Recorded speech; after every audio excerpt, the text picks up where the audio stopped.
Back when we were teachers, we were amazed about how our students would ask us questions about Canada and America based off what they saw on TV shows. And that led us to think about how people's perceptions of countries might be skewed by the TV shows they watch. And on the flip side, I realized that some of you who watch a lot of Korean dramas might have your perceptions of Korea skewed as a result as well. So today we're going to talk about the expectations versus realities that you might get from watching Korean dramas. What's that, Simon? There's something on your lips. Let me just... It's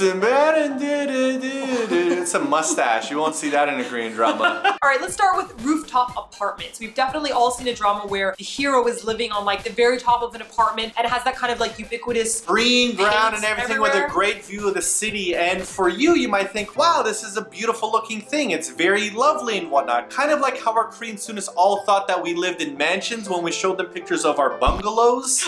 It's because like the real estate is very different there and here. And having a rooftop apartment in Korea isn't as great as it looks on the TV shows. Yeah, so when they're talking about the person being poor or struggling or having a hard time and you see this apartment and you're like, that's a swag. That looks great. Is that a penthouse apartment? It's not penthouse. It's really not the same. Yeah, and we actually found that out the hard way when we were apartment hunting. Right. So we found these like really cheap listings for these like gorgeous like kind of apartments that were at the top floor. And we're like, oh my god, we could have like a garden and like a patio. Sounds great. However, it turns out that top apartments tend to leak a lot because of monsoon season and wintertime when the snow is melting. Summertime as well. The top floor in a rooftop apartment is scalding hot. Yes. Nobody wants to live on the rooftop at all. It is not as glamorous as it seems. Yes. All right, let's talk about driving in Korean dramas. We've all seen that scene where somebody gets a phone call and they pick it up and they go, mo, mo, and then they bust like a violent U-turn and they head towards the hospital or the location or wherever it is that they're heading. That will never, ever, ever happen in Korea. You don't realize how extremely crowded the streets are. If somebody busts a U-turn like that, they are crashing directly into somebody right away, damaging their car, and they're going nowhere. What they really want to say is like,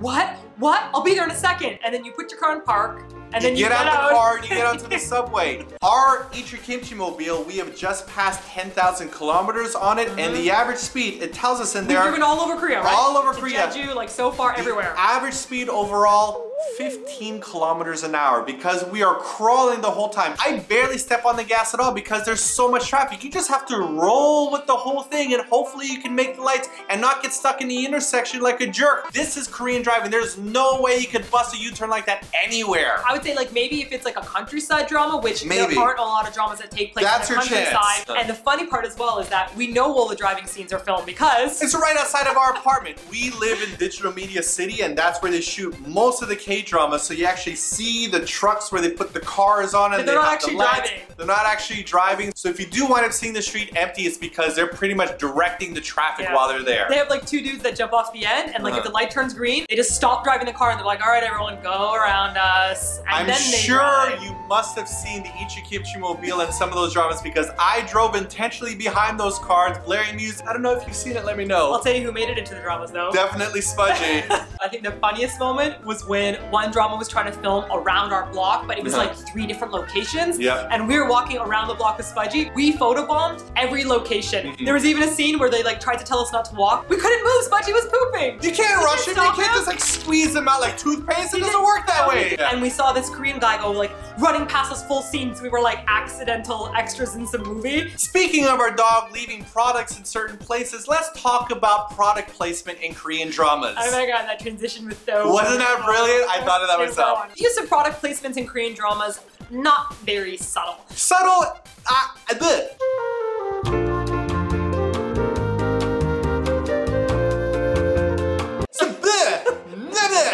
No subtle. No subtle. Let's go with that. Yeah. Because I'm in acting. There you go. 100%. Not subtle whatsoever. I think when I watch like a Western drama, I don't really notice a lot of products. Right. Like maybe some movies, you'll see like a car pulls up and like, you know, the BMW comes. They might show the logo. In Korean, like there's no subtlety whatsoever. You're going to see every single label perfectly placed in there. When a drink or food pays for product placement, the people in the drama will all seem to use it. They'll take it with them to practice. It'll show up in like a meeting. It'll be with them at school. cool, and it'll just beat it into your head. Also, according to Korean dramas, I feel like there are like 6 coffee shops in all of Korea. With lately, Mango 6 dominating the Korean drama. Exactly. I would say Mango 6, Cafe Benny, Twosome, Hollies, and Drop Top are constantly being used and reused in all these dramas. And what's weird about it is that like Mango 6 is so prominent in Korean dramas, but a Starbucks, there's one across the street right there, one down the block that way, and another one 2 blocks that way. Far more Starbucks than there are Mango 6s, but you barely see those at all in Korean dramas. Now, there's nothing wrong with the product placement. The problem is that a lot of people will put it on their bucket list. Yes. Like they're like, oh my god, I have to come to Korea and I want I have to do like a Mango 6 when I come to not Korea. a Mango 6.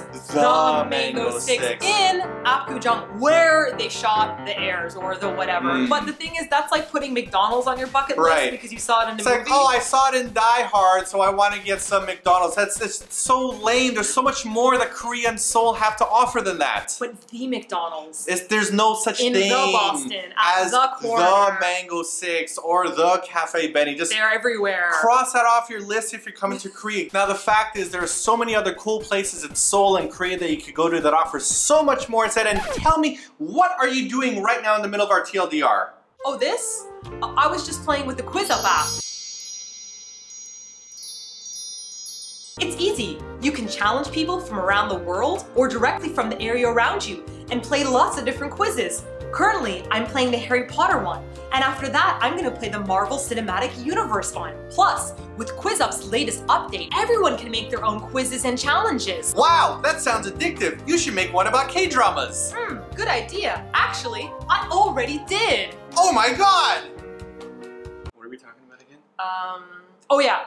Product placements in Korean dramas. Not subtle whatsoever. Not subtle at all. And the next thing we want to talk about is this bizarre kissing that you see and these weird back hugs that happen a lot in Korean dramas. I don't want you to feel that because you're seeing this in Korean dramas that Korean people are very prudish and ultra conservative because they kiss so terribly on screen. That is not the case at all. It might be for some Korean people, but it's definitely not the case for all Korean people. You know what's amazing about it? Like the censorship laws for Korean dramas, it's almost like the total opposite perspective that my students had on North American movies. Exactly. So like all my students thought that everybody was doing like drugs, drinking, they thought we were rich, they thought everyone was constantly having Everyone's sex having sex with everything all the time. And I was like, okay, once again, Gossip Girls, Vampire Diaries, so not the best. Don't feel that if you come to Korea, it's this land of sunshine and innocence that you might see from Korean dramas. Now, I would say some of the awkwardness you see in like the high school dramas, that can be a little bit closer to the truth.